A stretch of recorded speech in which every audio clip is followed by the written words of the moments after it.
Depth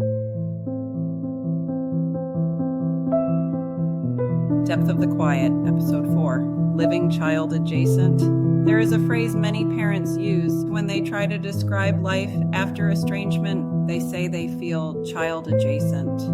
Not fully included, not fully absent, but close enough to feel the loss every day. Living child adjacent means existing near a life you once lived inside. You may hear updates indirectly, see photos in passing, and notice milestones from a distance. Your child is still present in the world, just no longer present with you. And that in-between space, it can be one of the most emotionally exhausting places to live. This experience often brings confusion because you are not completely cut off from awareness, yet you are no longer invited into participation.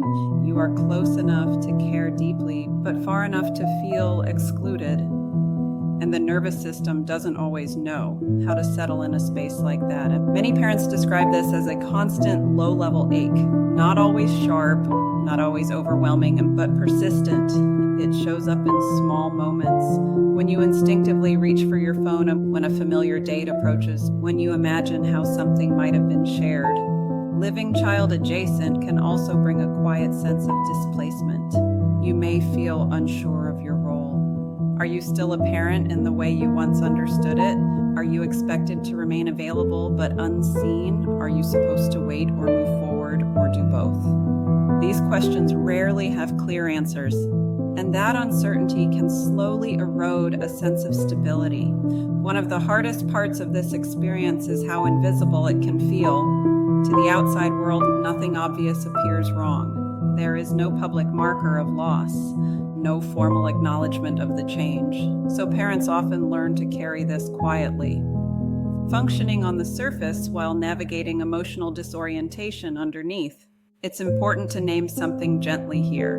Living child adjacent does not mean you are failing. It does not mean you are weak. It does not mean you are stuck. It means you are navigating a relationship that exists in partial connection and partial absence. That is inherently difficult. Many parents try to cope by staying emotionally vigilant, watching for signs, reading between lines, remaining constantly alert. While this is understandable, it can be deeply draining. Over time, hypervigilance often leads to exhaustion, not clarity. A key shift that helps many parents is learning how to create emotional boundaries within this child-adjacent space. Not boundaries of rejection or withdrawal, but boundaries of self-protection. This might mean limiting how often you engage with secondhand information. It might mean choosing when and how you allow yourself to imagine outcomes. It might mean giving yourself permission to step back from constant monitoring. Emotional boundaries are not a sign of indifference. They are a sign of care for your nervous system, care for your emotional health, care for the parts of your life that still require your presence.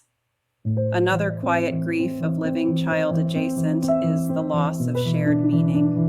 Moments that once belonged to us now unfold without you. This can create a sense of being unmoored, as if your life has lost a familiar anchor. Rebuilding meaning does not require replacing love. It requires widening the space where your life can still grow. You are allowed to invest in relationships that remain available. You are allowed to find joy without guilt.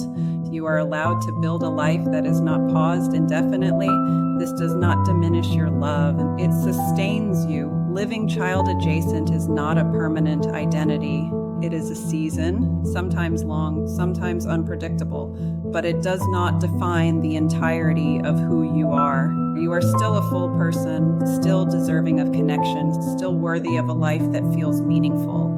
If you are in this space now, be gentle with yourself. Notice where the ache is constant and where it softens.